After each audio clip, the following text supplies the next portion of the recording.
कुंज बिहारी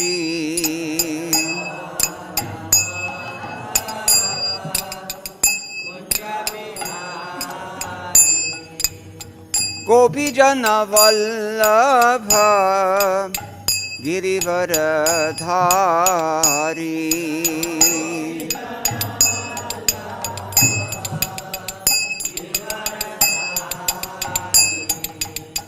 गोपी जन वल्लभ गिरिवरधारी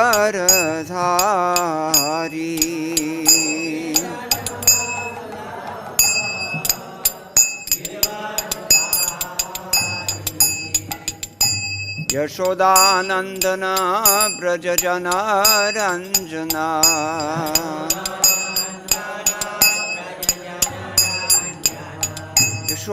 यशोदानंदन ब्रज जन रंजना जमुना तीर वनचारी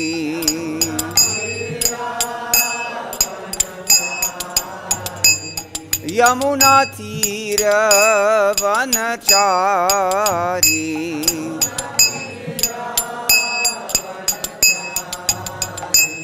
यमुना तीर वनचारी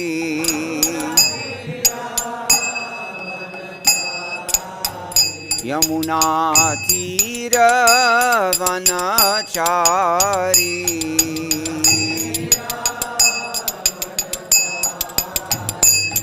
जय राधा माधव कुंज बिहारी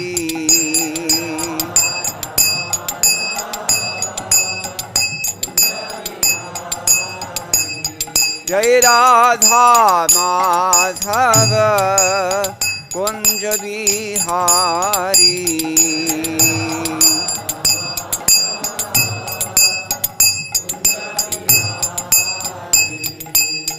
गोपी जन वल्लभ गिरिवरधारी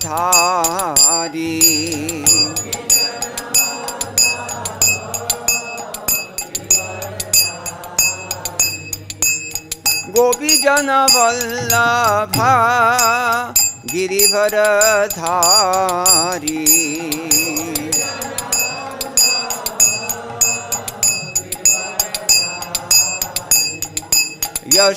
यशोदानंदन ब्रज जन रंजना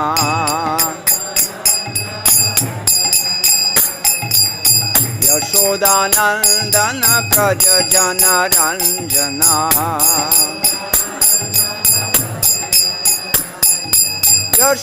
यशोदानंदन ब्रज जन रंजना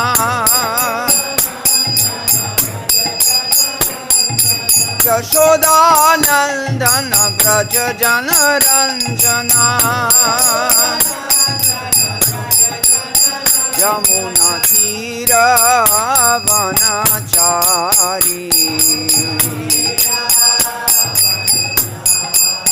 यमुना तीर वनचारी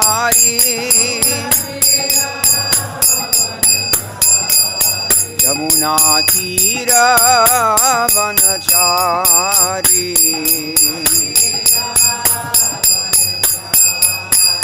जय राधा माधव कुंज बिहारी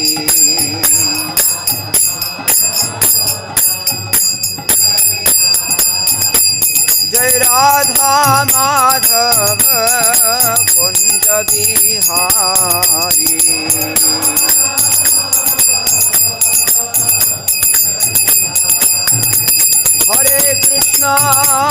हरे Krishna Krishna Krishna Hare Hare Hare Ram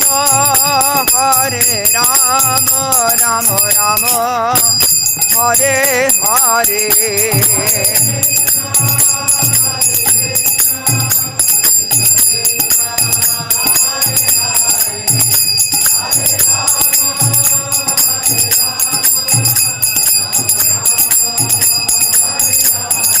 Hare Krishna, Hare Krishna, Krishna Krishna, Hare Hare, Hare Rama, Hare Rama, Rama Rama, Hare Hare.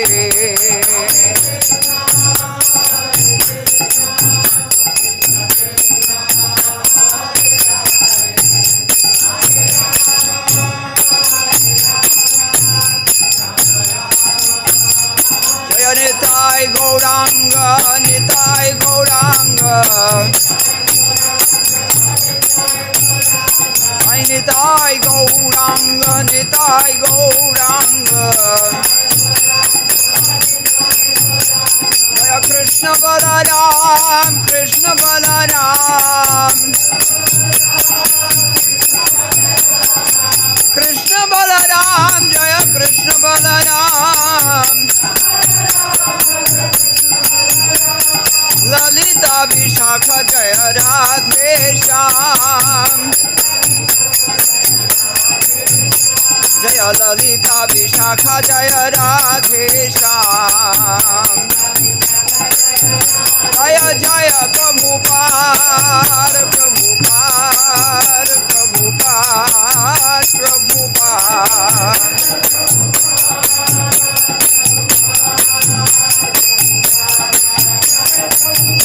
Jai Jai Gurudev, Gurudev, Gurudev, Gurudev.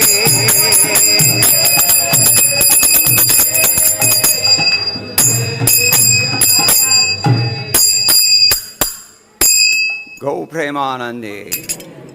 Jai Om Vishnupad Paramahamsa Parvijagacharya Ashto Tarshata Shri Srimad Shila Abhay Chanararind Bhakti Vedanta Sai Maharaj Shila Prabhupada Ki Jai Ananta Koti Vaishnava Vrinda Ki Jai Nama Acharya Shila Thakur Haridas Ki Jai Prem Se Koho Sri Krishna Chaitanya Prabhu Nityananda Shri Advaita Gadadhara Shivasadi Gaur Bhakta Vrinda Ki Jai Shri Shri Radha Kṛṣṇa Gopa Gopinath Shyam Kunda Radha Kunda Giri Govardhan Ki Jai Vrindavan Dham Ki Jai Navadip Mayapur Dham Ki Jai Ganga Devi Ki Jai Yamuna Mai Ki Jai Bhakti Devi Ki Jai Tulsi Rani Ki Jai Samaveta Bhakta Vrinda Ki Jai Shri Harinama Sankirtana Ki Jai Grantaraj Srimad Bhagavatam Ki Jai ISKCON BBT Samsthapak Acharya Srila Prabhupada Ki Jai Go Premanande. All glories to the assembled devotees. All glories to the assembled devotees. All glories to the assembled devotees. All glories to Sri Sri Guru and Gauranga. Jai Srila Prabhupada.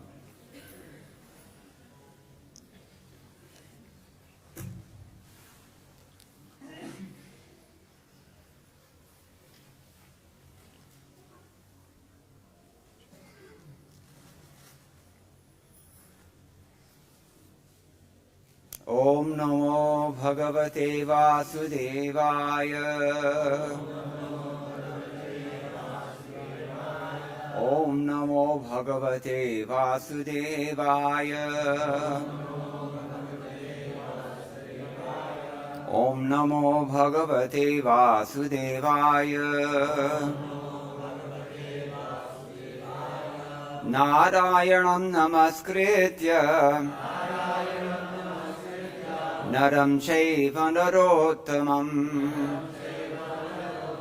Devim Saraswatim Vyasam Tato Jayamudirayet Nashtaprayeshva Bhadresho Nityam Bhagavata Sevaya Bhagavati Uttama Shloke Bhaktir Bhavati Naishtiki Kṛṣṇe Swadhamo Pagate Dharmajnanadibhisaha Kalaurnashtadrishamesha Puranarko Dhunodita Grantaraj Srimad Bhagavatam, Canto 10, Chapter 52. This is new chapter. We'll do texts number 1 and 2 today.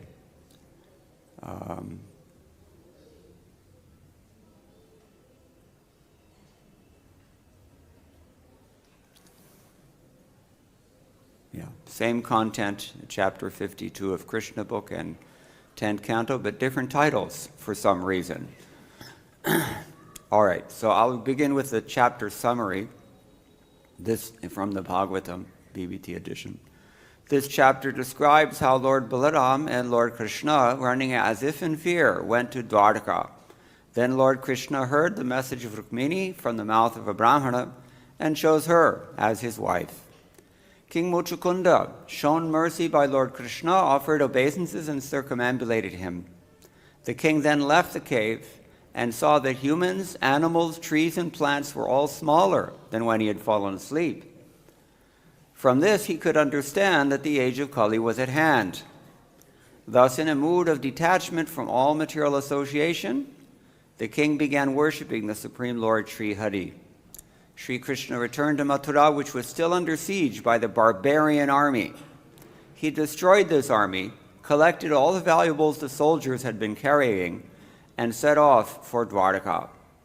Just then, Jarasandha arrived on the scene with a force of 23 Akshauhinis. Lord Balaram and Lord Kṛṣṇa, acting as if fearful, left their riches aside and ran far away. Because Jarasandha could not appreciate their true power, he ran after them. After running a long way, Rama and Kṛṣṇa came to a mountain named Pravarshana and proceeded to climb it. Jarasandha thought that they had hidden inside a cave and looked all over for them. Unable to find them, he built fires on all sides of the mountain. As the vegetation on the mountain slopes burst into flame, Kṛṣṇa and Balaram jumped off the peak. Raise your hand if you can do that. Even if you can do it, you don't have a brother who'll do it with you. How high was this peak? Huh? Lugbug 80 meters, somebody says. It was big. Big. Okay. All right. So then, after reaching the ground unseen by Jarasandha and his followers, they returned to the Dwarka fort, which floated within the sea. Jarasandha decided that Rama and Kṛṣṇa had burned to death in the fire. And he took his army back to his kingdom. You can imagine what he must have told them. 17 times he'd been humiliated and came back akela, alone, completely. So who knows what they were expecting this time. He said, I scared them away. Little did he know, they'll be back.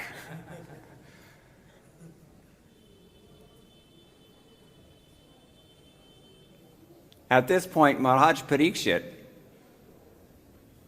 asked a question, and Śukadeva Gosvāmī responded to it by beginning to narrate the history of the marriage of Lord Sri Krishna and Rukmini. Rukmini, the younger daughter of Bhishmaka, the king of Vidarbha.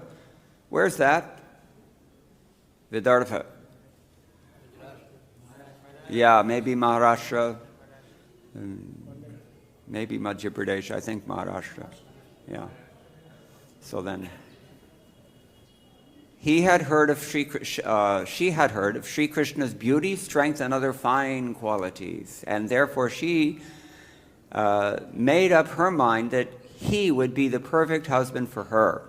Lord Kṛṣṇa also wanted to marry her, but although Rukmini's other relatives approved of her marriage to Kṛṣṇa, her brother Rukmini was envious of the Lord and thus forbade her to marry him.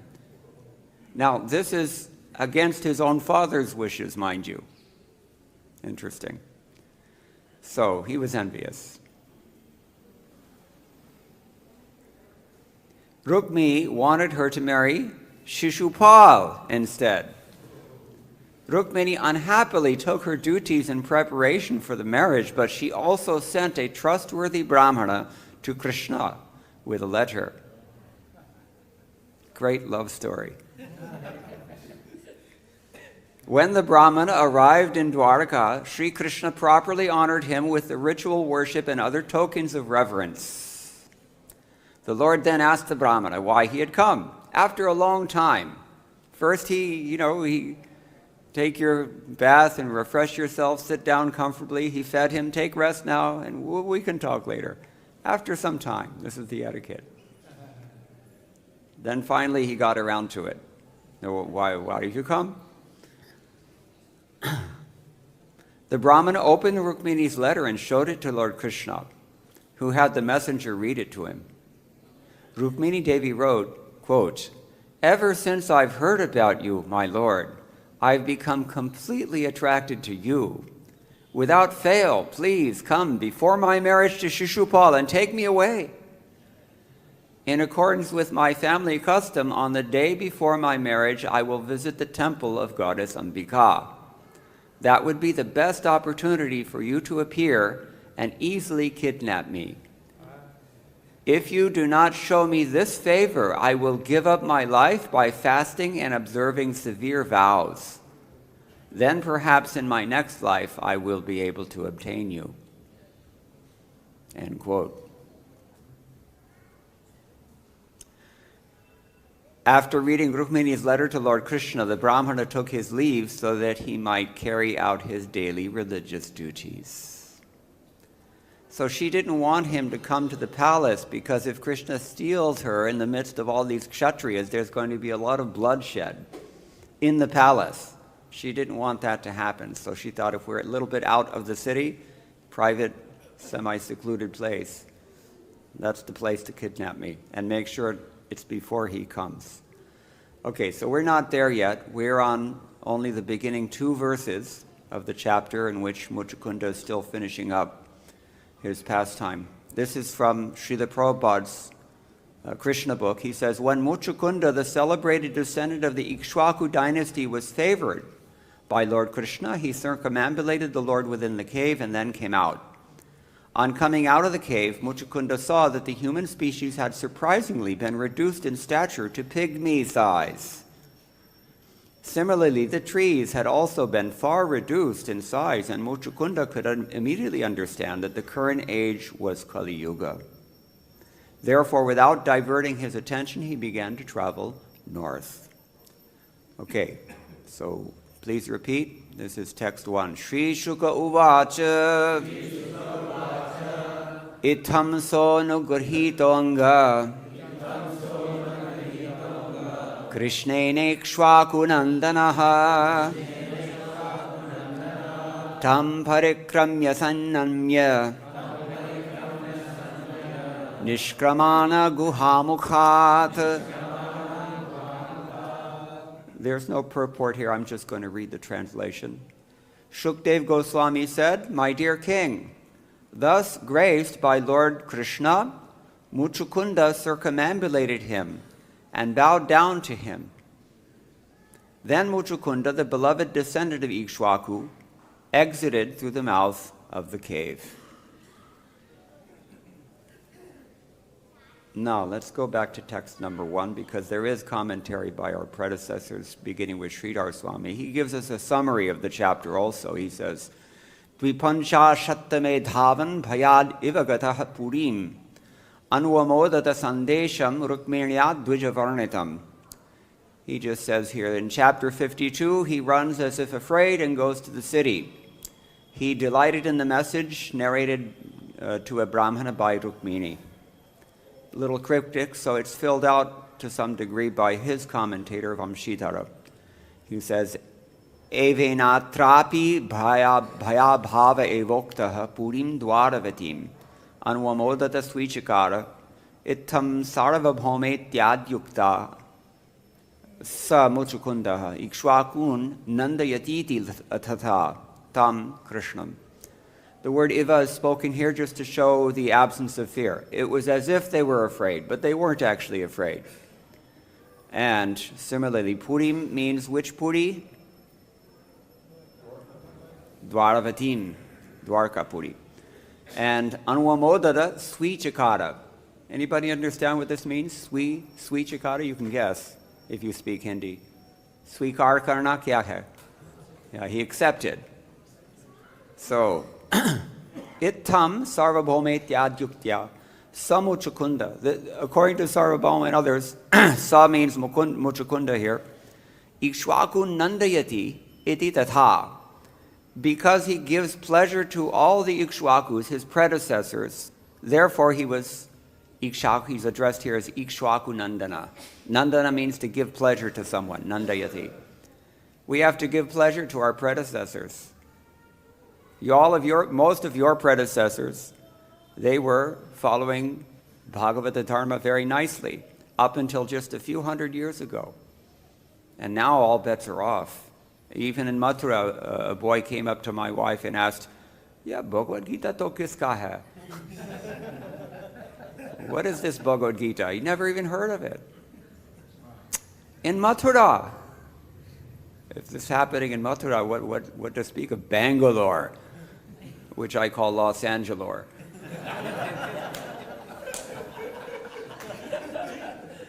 IT. I mean, it's been told to me by all the people who live there in that city that, things were fine until IT came along. Go figure. All right, so this is ikṣvāku-nandanaḥ. He pleases the ikṣvakus. Another way you can read it, apparently the BBT editors have interpreted, ikṣvāku-nandanaḥ means, what did they say? Let me double check that translation.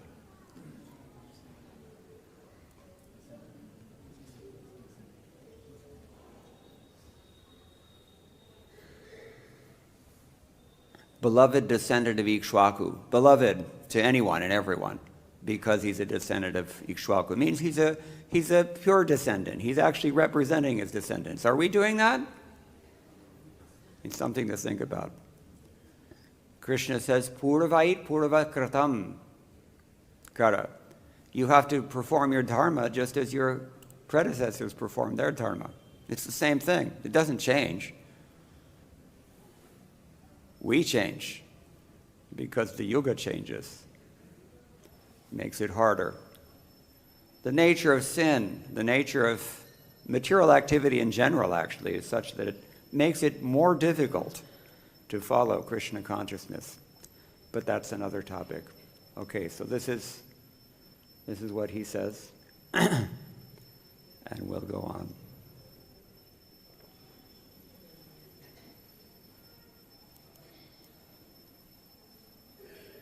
Tam refers to Lord Kṛṣṇa in this verse. We're still talking about text number 1. Sanatana Gosvāmī, kṛṣṇena sakshat bhagavadanugrahītaḥ ataha ikṣvāku-nandanaḥ samyak sāṣṭāngam bahusho. He received mercy directly from Lord Kṛṣṇa. Therefore, he is the delighter of the Ikṣvaku dynasty. And what did he do? He offered full respects. What kind of respects? Sāṣṭāṅga dandavata. Sāṣṭāṅga, 6 limbs. Bahusho. He bowed down many times. Jiva Goswami adds to this.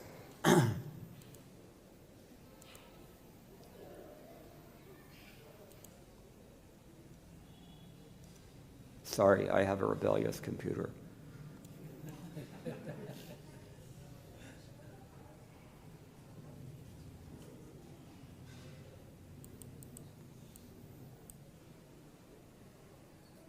Evamasya purvameva niścakramanam śrī bhagavad ajñaya mahādarena śrī-śrī bhagavatacha sangena niścakramanam tasya tad yogyātānavaptehe pratamam eva niścakramanancha swopadishtasya shīghranusthana bodhayeti gyayam. The Lord didn't go with him because Mucukunda was not qualified for that. It's been explained yesterday very nicely by Vaishnava Maharaj. Krishna let him go first in order to understand that he would follow his orders immediately. Vishwanath Chakravarti Thakur says, he gives his own summary, a little different. He says, Dvipancha shattame vairi durakshetvam harer girehe paravarshanasya dahascha bhaishmi sandesha vakshratihi. This chapter describes how Krishna became invisible to his enemies, caused a mountain to be burned, and went to Dwarka. Krishna then heard the message of Rukmini from the mouth of a Brahmana and accepted her as his wife. Seems that the chapter summary that we just read is based on this verse from Vishwanath Chakravarti Thakur.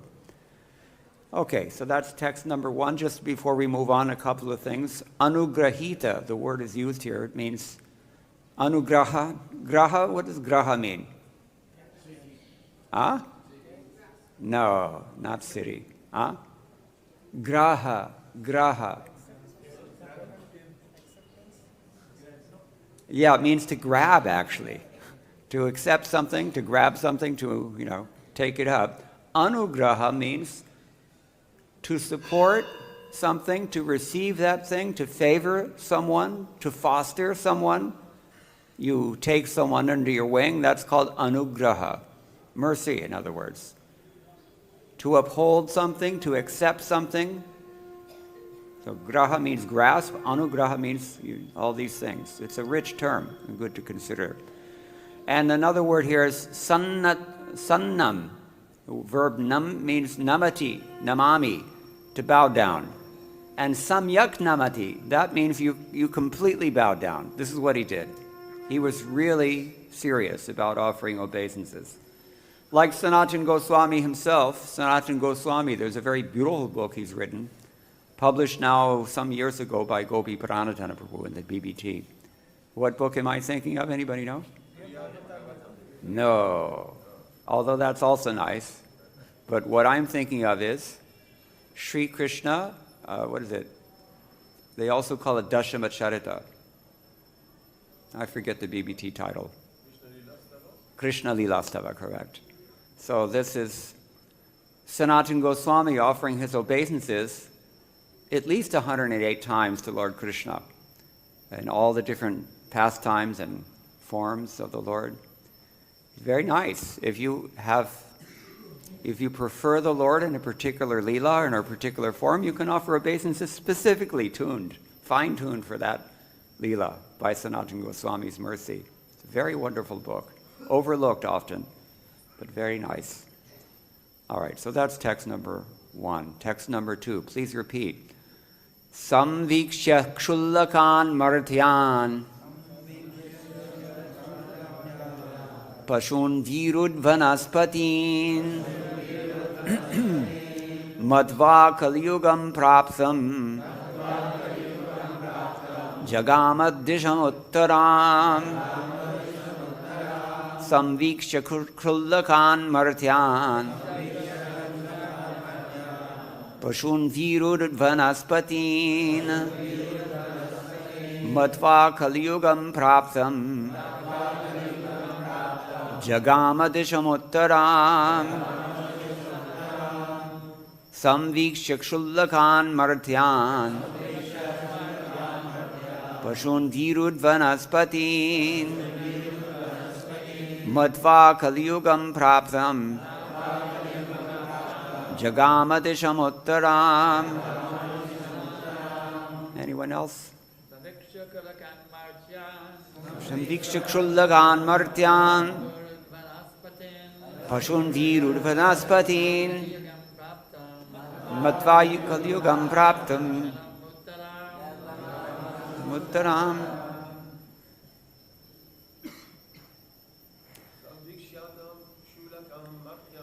Samvikshya kshullakan martyan Spatin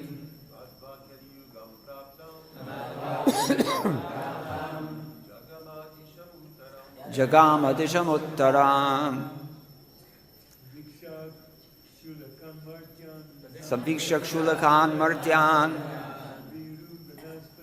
Pashun virud vanaspatin Madhva kalyugam praptam Jagamad-disham uttaram. Mataji's, anyone? Martyan Pashun virud vanaspatin Madhva kalyugam praptam Jagama disham uttaram samvikshakshulakan martyan pashun virudvanaspatin matva kaliyugam praptam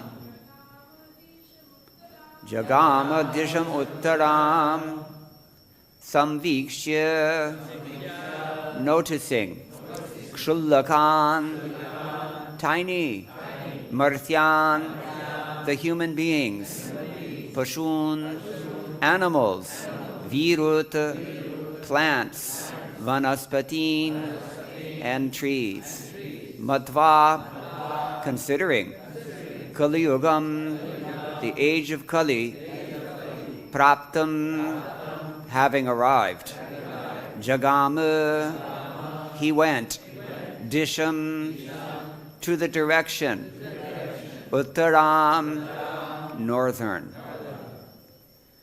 Seeing that the size of all the human beings, animals, trees, and plants was severely reduced, and thus realizing that the age of Kali was at hand, Mucukunda left for the north. Please repeat. Seeing that the size of all the human beings, animals, trees, and plants was severely reduced, and thus realizing that the age of Kali was at hand, Mucukunda left for the north. There's a purport here by the disciples of Srila Prabhupada. There are several significant words in this verse. A standard Sanskrit dictionary gives the following English meanings for the word kshullaka. Quote, little, small, low, vile, poor, indigent, wicked, malicious, abandoned, hard, pained, distressed, end quote. These are the symptoms of the age of Kali. And all these qualities are said to here to apply to men, animals, plants, and trees in this age. No wonder Ayurveda doesn't work. We who are enamored of ourselves and our environment can perhaps imagine the superior beauty and living conditions available to people in former ages. He says perhaps. The last line of this text, Jagama disham uttaram, means he went toward the north, can be understood as follows. This new paragraph. By traveling north in India, one comes to the world's highest mountains, the Himalayan range. What does Himalaya mean? Hima, alaya. Yeah, place of snow. When I went to college in Seattle, Washington in the United States. It's also a cold place. So my Sanskrit professor said it's actually a corruption of Shitalaya. Similar etymology here. Seattle ka matlab Shitalaya hai. So, according to him, Seattle means cold place. It's true, it's London weather, basically, same. All right, so,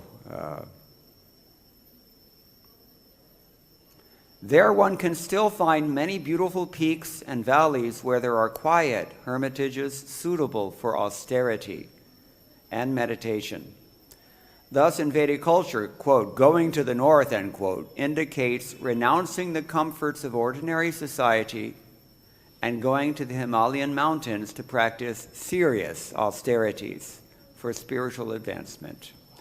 Om Ajnana Timarantasya Jnananjana Shalakaya Chakshurunmilitam Yena Tasmai Shri Gurave Namah Shri Chaitanya Manobhishtam Sthapitam Yena Bhutale Swayam Rupa Kadamahyam Dadati Swapadantikam Vandeham Shri Guroho Shri Yutabara Kamalam Shri Gurun Vaishnavamscha Shri-rupam sagrajatam sahagana raghunathanvitam tam sajivam Sadvaitam savadhutam parijana sahitam Krishna chaitanya devam Shri Radha Krishna padan sahagana lalita Shri Vishakhanvitamscha He Krishna Karuna Sindho Dinabandho Jagatpate Gopesha Gopika Kanta Radha Kanta Namostute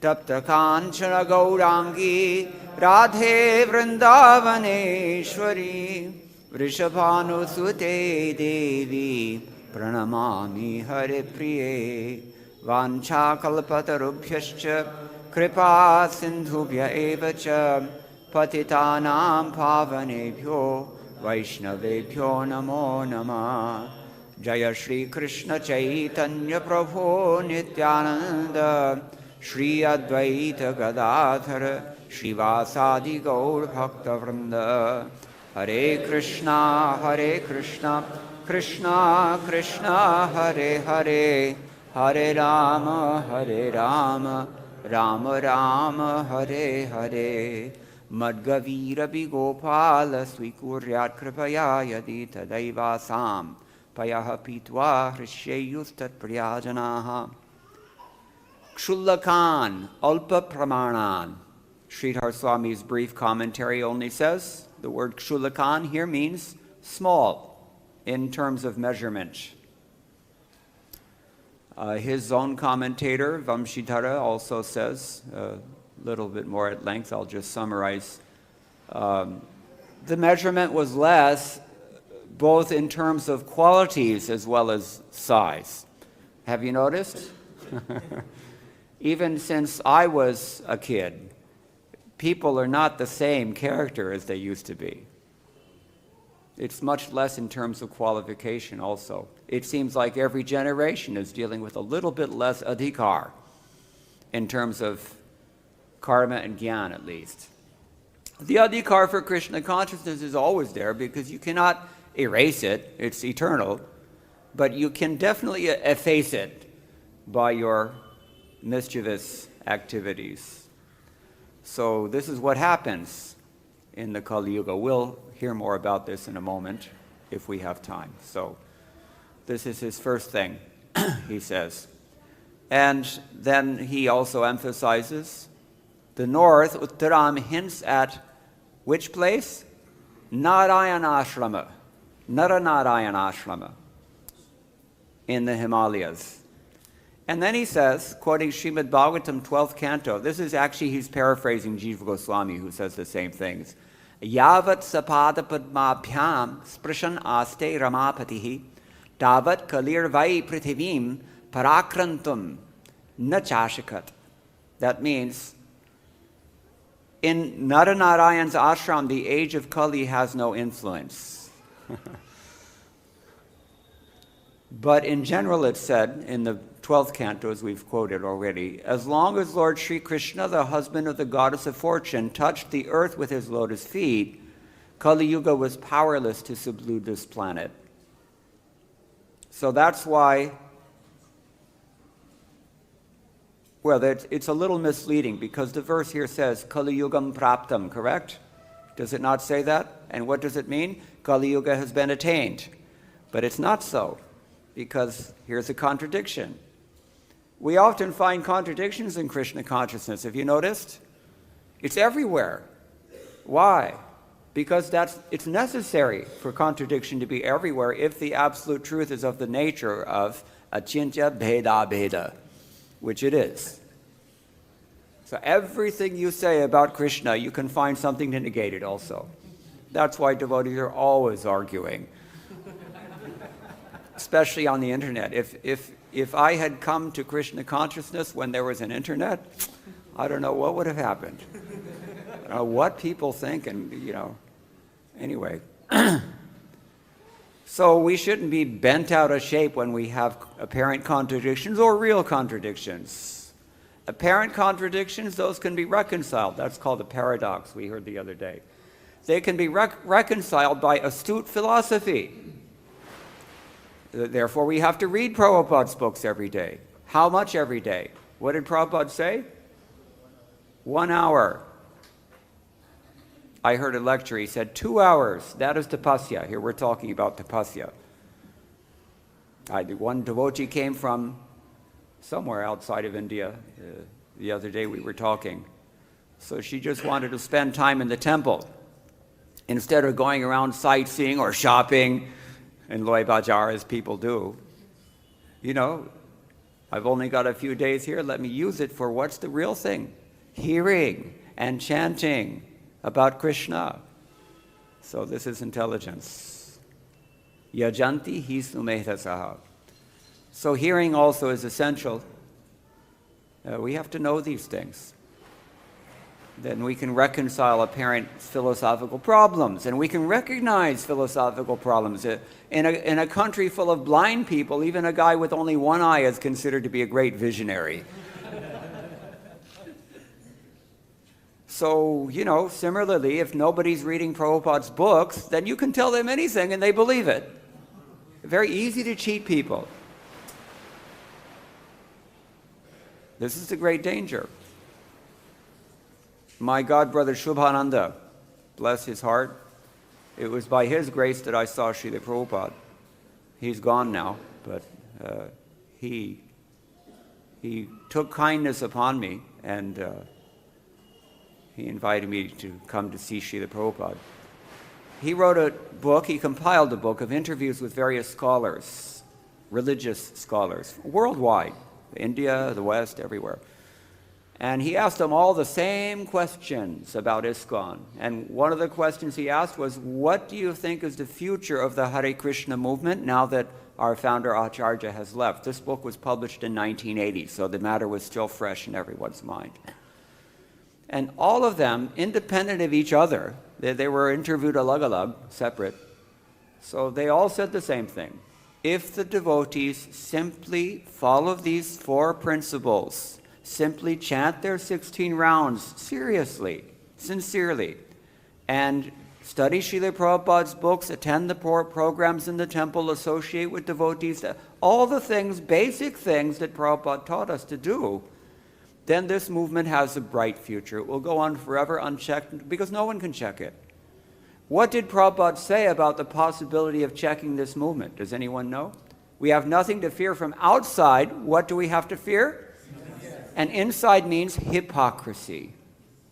Hypocrisy means if the spiritual master gives you an instruction and you twist and twangle it to mean something else, or you just neglect it altogether, or you just put it aside for 50 years, as we've done with the instruction to establish Varnashram within ISKCON, that's not so good.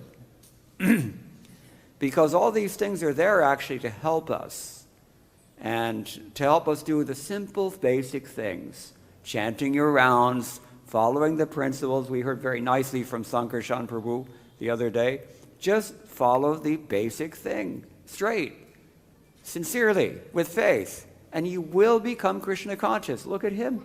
He's Krishna conscious. So, this is the idea. How do I get on this topic now? I've lost my train of thought.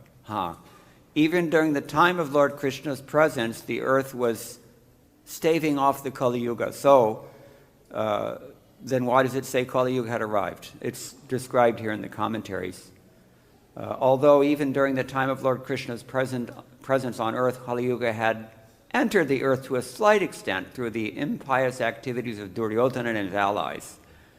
Lord Krishna consistently suppressed Kali's influence. Kali could not flourish until Lord Krishna had left the earth. And again, in the same 12th canto, chapter 2, a few verses later, is the verse that those who scientifically understand the past declare that on the very day that Lord Sri Krishna departed for the spiritual world, the influence of the age of Kali began. So there's a purport there that says, although technically Kali Yuga was to begin during the time of Lord Krishna's presence on earth, this fallen age had to wait meekly for the departure of the Supreme Personality of Godhead. So, Jaha Krishna Taha Mayar Nahidayikar. This is the purport. So Jiva Gosvāmī, is it Jiva Gosvāmī? Yes. No, this is Vamshidarta, paraphrasing Jiva Gosvāmī. According to this 12th canto statement, there was no influence there even during Krishna's presence. Still, it should be understood that it was done with the intention that chiram na prakatyam na syat. This situation won't last very long. As long as Krishna's here, it will last. It's okay. But after that, you're on your own, friends. And you have nothing left except two things: the holy name and Srimad Bhagavatam. Kṛṣṇenekṣvāku upagate ityadi, we quoted in the beginning. We always quoted in the beginning. Okay. Sanatana Gosvāmī, kṣulakanati hrasvan virudho vanaspatimscha. This kṣulakan means paltry, including the trees and plants even. Uttarameti mahashitadina vivaktatvena mahatmepihi praya sevitatvat. He went north because that's where the great souls generally take shelter. Badrikashram, or other such places. Here it said Naranarayana ashram. And it was a vivikta place. It was a secluded place. Why secluded? It's too cold. Just like Mangalarti is not so populous in dead January as it is in, say, Kartik. So, not only cold, what does he say here? Mahashita adina, cold and other such austerities. It's difficult to live there, but this is the point. Just like it's difficult to live in Vrindavan. We were talking with someone the other day. It's not so easy thing. Many people try to come here and live here, and they can't do it. It's difficult. Everything, it's like a constant assault on all your senses, is it not? And the assault on your mind is even more intense. And, the stakes are very high because we know if I commit offenses here, then I'm toast. So, this is austerity. Naranarayana ashram is implied by the word north, uttaram. There too, Kali Yuga has no influence. It's the same thing he's saying. This is Jiva Goswami's commentary. We've already discussed this. So finally, Vishwanath Chakravarti Thakur is simply very briefly. He says, Praptam asanatvat prapta prayam ityarthaha. He explains actually very nicely this point about whether Kali Yuga has begun or not when Krishna is here. In that Kali Yuga,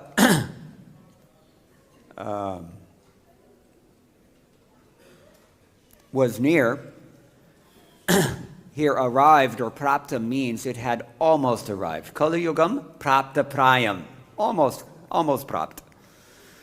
So this is why Mucukunda departed from the north.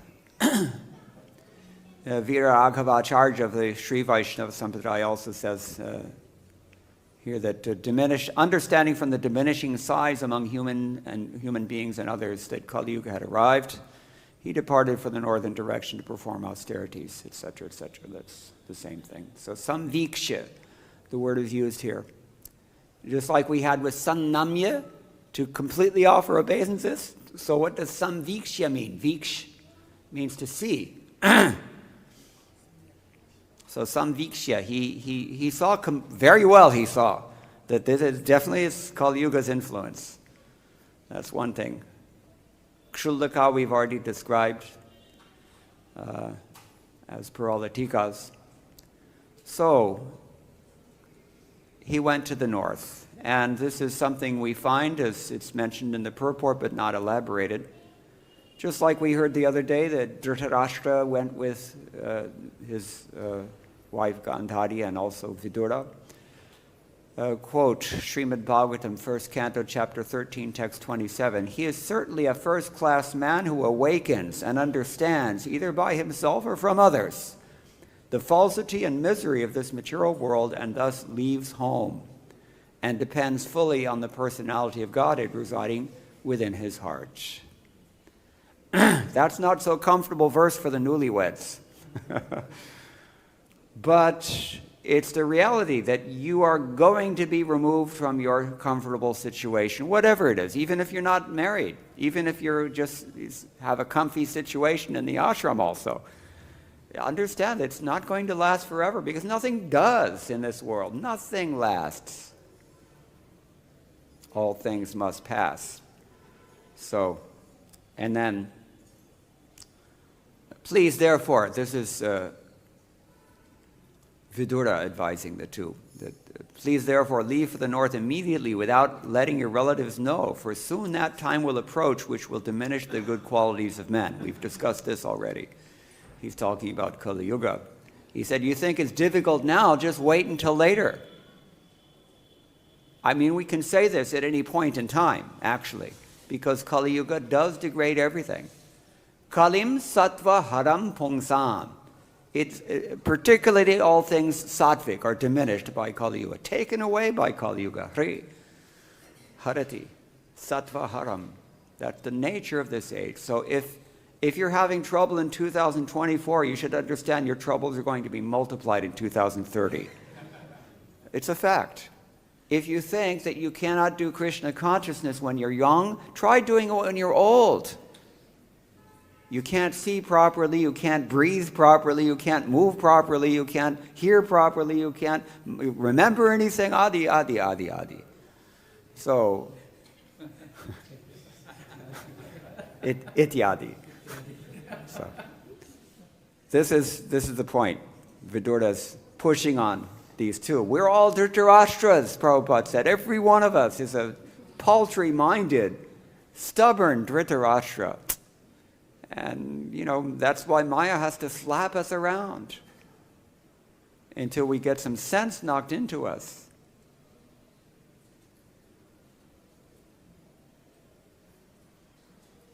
If you're tolerant of the Kali Yuga and tolerant of all things within Kali Yuga, are you tolerant of when your son comes home and says, actually I decided that I'm a woman?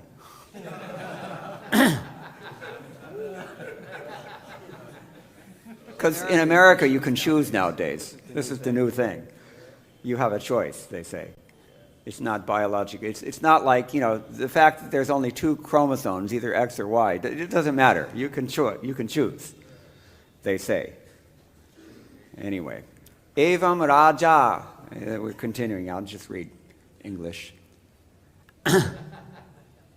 Thus Maharaj Dhritarashtra, the scion of the family of Ajamira, firmly convinced by the introspective knowledge, prajna, broke at once the strong network of familial affection by his resolute determination.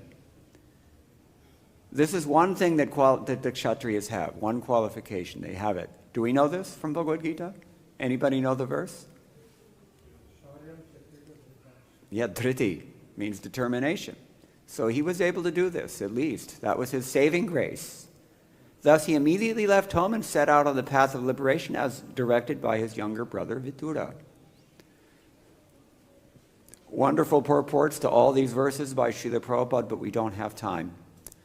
The gentle and chaste Gandhari, who was the daughter of King Subal of Kandahar, now that's called Afghanistan, followed her husband, seeing that he was going to Himalaya mountains.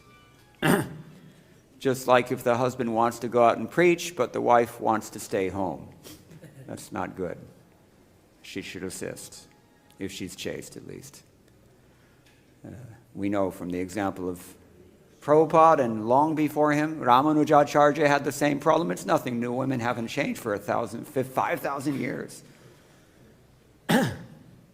2 women get together and talk, and how did you meet your husband? Just like they did 5,000 years ago. All the queens met each other in Dwarka. So things don't change that much, actually. We change. It means we become influenced by the Kali Yuga. But if we're chanting Hare Krishna, Krishna Krishna, Hare Hare, Hare Rama, Rama Rama, Hare Hare, then that Kali Yuga ka prabhav nahi hota. So, there's no influence of Kali Yuga. All right, so she also went with her husband to the Himalaya mountains, which are the delight of those who have accepted the staff of the renounced order, like fighters who have received a good lashing from the enemy. If you've been beaten by Maya, my godbrother, should I mention his name or not? I think maybe I won't. He was, his grihastha ashram ended put it that way. And he was deciding what to do. Some people say take sannyas, some people say, there's so many fish in the ocean. So he was sitting down on the bank of the Yamuna, and he was thinking about it. And he saw there was a donkey, ass, 2 donkeys as a matter of fact, one male, one female. So the male donkey, being a male, he naturally approached the female donkey for you-know-what. And what did she give him? A good strong kick right in the face. Bam! And he shook his head, and he wandered off and a little bit dizzy for some time. And after a few minutes, being a dumb animal, he came back again. Tried again. Just like Jarasandha. Hope springs eternal, folks. Tarapina munchati ashavayuhu. Shankaracharya says, sorry, we've run out of time, that even you can see everybody's dying all around you. Even your body is also rotting while you're still inside of it. Tarapina munchati ashavayu. Those hopes which are stronger than your life breath, you'll not give those up. And Dhritarashtra experienced this. This was his life. We experience it because we're just like him. This is the problem. Therefore, Maya has to give us a good lashing, or if you're a donkey, she has to give you a good kick in the face, strong. 4 or 5 times, Maharaj said this happened. So then he decided. He took sannyas. So similarly, Dhritarashtra went for the north, treading the path accepted by his forefathers and great men to devote himself completely to the thought of the personality of Godhead. And he lived in that way wherever he went. So I'm going to stop here, but I can't resist. I'm just going to share with you a short description, just a few verses from the Srimad Bhagavata, also 12th canto, same chapter, chapter 2, describing the nature of this age, which you have undoubtedly already been acquainted with. Religion, truthfulness, cleanliness, tolerance, mercy, duration of life, physical strength, and memory will all diminish day by day because of the powerful influence of the age of Kali. In Kali Yuga, wealth alone will be considered the sign of a man's good birth, proper behavior, and fine qualities. Wealth will determine whether people consider that you have these things. Only money. I went to Tiruchendur and talked to one of the priests in the temple there in South India. He told me there's 3 things that make this temple work in the Pujari community there, because I was staying in the Agrahāram. So he said, first thing is money, second thing is money, third thing is more money. No, he said, money, more money, only money. So, ittham, wealth will alone be considered. If you have money, you have good birth, you have proper behavior, and you have fine qualities, because he's wealthy. People think like this. It's crazy. Men and women will live together merely because of superficial attraction. That means attraction that will last a decade or 2. After that, they start rotting, as we've discussed. Success in business will depend on cheating. Womanliness and manliness will be judged according to one's expertise in sex. And a man will be known as a Brahmana just by wearing a thread. A person's spiritual position is ascertained merely according to external symbols. And on that same basis, people will change from one spiritual order to the next. A person's propriety will be seriously questioned if he does not earn a good living. We don't trust those people. And one who is very clever at juggling words will be considered a learned scholar. Oh my God. I can tell you all about that. A person will be judged unholy if he does not have money, and hypocrisy will be accepted as virtue. We're tamasic in this age. The nature of tamoguna is that the adharmam dharmam iti ya. You think that adharma is dharma and vice versa. You think that dharma is adharma. They say this. Anybody tries to do anything or say anything related to dharma, people freak out. Just like, what is it, Shachinandan Maharaj said, the V word. Anybody know what the V word is? Varnashrama. So, all right, I'm going to finish. A sacred place will be taken to consist of no more than a reservoir of water located at a distance, and beauty will be thought to depend on one's hairstyle. Filling the belly will become the goal of life, and one who is audacious will be accepted as truthful. I mean, I've experienced this. I've seen it. In professional life, to be a success in the material world, all you have to be is determined. You don't have to be qualified. You don't have to be virtuous or anything. You just have to somehow or other get it done, by hook or by crook. He who can maintain a family will be regarded as an expert man, and the principles of religion will be observed only for the sake of reputation. They might see. Or what if they find out? As the earth becomes crowded with a corrupt population, whoever among any of the social classes shows himself to be the strongest will gain political power. Hey, no? Losing their wives and properties to such avaricious and merciless rulers who will behave no better than ordinary thieves, the citizens will flee to the mountains and forests. Harassed by famine and excessive taxes, people will resort to eating leaves, roots, flesh, wild honey, and fruits, flowers, and seeds. Struck by drought, they will become completely ruined. The citizens will suffer from cold, heat, rain, and snow. They will be further tormented by quarrels, hunger, thirst, disease, and severe anxiety. We just got over a disease exported from the Far East a few years ago, right? So the maximum duration of life for human beings of Kali Yuga will become 50 years. By the time, I'm going to stop here, Kali Yuga ends, the bodies of all creatures will be greatly reduced in size, and the religious principles of followers of Varnashram will be ruined. The path of the Vedas will be completely forgotten in human society, and so-called religion will be mostly atheistic. So-called religion is actually just like we say. Buddhism is considered to be a religion. Actually, Buddhism is completely atheistic. The kings will mostly be thieves. Occupations of men will be stealing, lying, and needless violence, and all the social classes will be reduced to the lowest level of Shudras at best. Cows will be like goats, spiritual hermitages will be no different from mundane houses, and family ties will extend no further than the immediate bonds of marriage. That's what we call what? Nuclear family. Creation of the Western pseudo-civilization. Most plants and herbs will be tiny, and all trees will appear like dwarf shami trees. The clouds will be full of lightning, homes will be devoid of piety, and all human beings will have become like asses, working hard for the multinational corporations.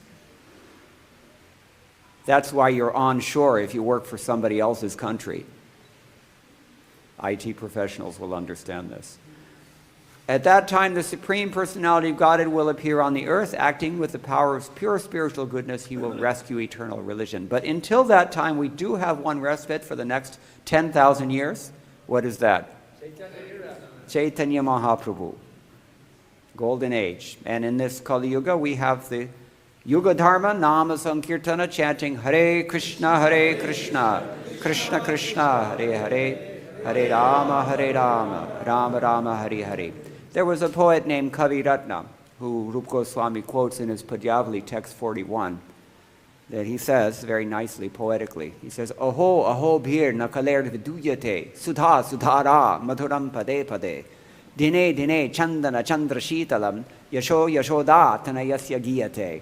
It means, when they daily sing the fame of Yashoda's son, at every step, like a continual flow of sweet nectar, and like sandal paste cooler than the moon, they aren't at all deterred by the days of Kali Yuga. We can pass our days like this, even in the Kali Yuga, if we are absorbed in Yashoda's son, Ebe na bhajile Yashoda sute, ityadi, Bhaktivinoda Thakur says. And the alternative is this description of Kali which we've heard. So, this is our option now. We have a few years left. It seems like a long time when you're young, but it also seems like time speeds up as you get older. So keep it in mind and do not waste this opportunity. Chant Hare Krishna, Krishna Krishna, Hare Hare, Hare Rama, Rama Rama, Hare Hare. All glories to Srila Prabhupada. Any questions or any comments? Just maybe one or two. So this Kali Yuga, it's like a plague on mankind. It seems to be just the rise of demonic nature, which is also indwelling. Like in the Gita, it shows we have to conquer the lower nature by the higher nature. But there's a lot of devotees who get really involved in investigating and Shravanam Kirtanam Kali Yuga, how bad things are becoming, how the governments are so horrible and demoniac, and the big money system and all that. So do we have any, I mean, that's a waste of time basically. In some sense you can say it's a waste of time to, like, I say, read the news or, understand how things are actually working in terms of mundane reality. At the same time, we hear from the Shruti mantras even that you have to cultivate vidya and avidya simultaneously, because it's very hard to appreciate one fully without the other. So there's some truth in what you're saying. Just forget about it and just chant Hare Krishna and be happy. But we already have the prediction there in the 12th canto. Things are going to go from bad to worse. Yeah. So how much time do we have? Yeah, this is the point. We should not lose time from hearing and chanting about Krishna and specifically purifying our hearts just by studying the nature of this world, because the time is limited and you have to do something before you get kicked out. So before the big door slams shut again and you've got no more choices, you have to use your time very wisely. But for those who are interested in preaching, which we are interested, because how are you going to get mercy from a pure devotee without that? From Srila Prabhupada. We do have to pay attention to the world as, worldly life, and in order to empathize with those denizens of Kali Yuga that we're trying to pull out. By being able to point out how this is. Yeah, sorry. Hare Krishna, Radhe Radhe. Yeah. We know how to point out that. Speak in your microphone, please. If we can point out this is false, do not go along with this. This is the business of the There's an alternative Shiksha to all of this. Yeah. This is the business of the Shiksha Gurus. Details. Principles were being given in Prabhupada's books. We should stick to those. And how exactly they apply, that is your Gurus will decide. Okay, so I'm afraid one last question from Jigasu.